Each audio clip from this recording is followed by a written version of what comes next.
রাসূল সাল্লাল্লাহু আলাইহি সাল্লাম বলেছেন যে কাউকে ভালো কাজে পথ দেখাবে, সে যদি ভালো কাজের পথ দেখায়, ভালো কাজ করে, তার সমপরিমাণ সওয়াব পাবে ইনশাআল্লাহ। তা আসেন আমরা সবাই ভালো কাজের আদেশ দিই, অসৎ কাজের নিষেধ বাধা দিই। ভালো কাজ করলে আল্লাহ পাকও ভালোবাসেন, বান্দাকে আল্লাহ পাকও ভালো রাখেন।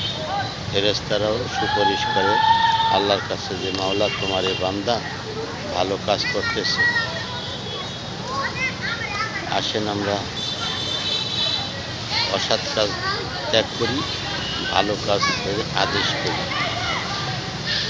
নামাজ পড়ি, রোজা রাখি। একজন মানুষের সাথে ঝগড়া বেঁধেছে, তাদের কাছে যাইয়া ভালো কথা কইয়া তাদেরকে বুঝাই, ঝগড়া করা ভালো না। দুর্ব্যবহার করতেছে তাকে বুঝাই, ব্যবহার ভালো করো, আল্লাহ পাক তোমাকে ভালো রাখবেন। রাসূলের হাদিস যে ভালো কথা বলে আল্লাহ পাকও তারে ভালো উপদেশ কাজ করার তৌফিক দান করে। ভালো কাজ করি, আমিও ভালো থাকি, অপরকেও ভালো কাজের আদেশ করি,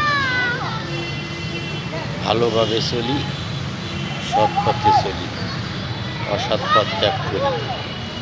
সৎ সঙ্গে স্বর্গবাস, অসৎ সঙ্গে সর্বনাশ।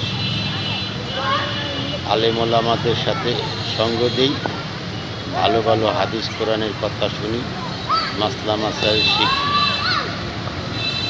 বন্ধুরা গল্প করি, ভালো কোনো মাসলা মাসাইল নিয়ে কথা বলি, শিক্ষামূলক কোনো কথা বলি। মুরব্বীদেরকে সালাম দেই, শিশুদেরকে আদবের সাথে মায়া স্নেহ করি।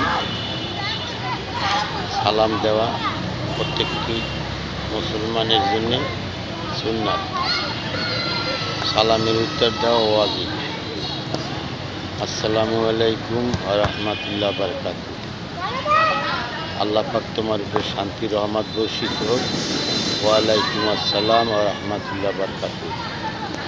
সালামের উত্তর সেও দেবে, তোমার উপরেও আল্লাহর রহমত শান্তি বর্ষিত হোক।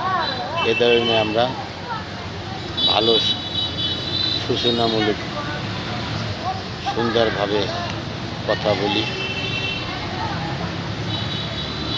মুরব্বিদের সাথে বেয়াদবি করব না, ছোটদেরকে আদর করব, ব্যবহার খারাপ করব না, ভালো আচরণ করব। ইনশাআল্লাহ আল্লাহ পাক ভালো রাখবেন। আলহামদুলিল্লাহ।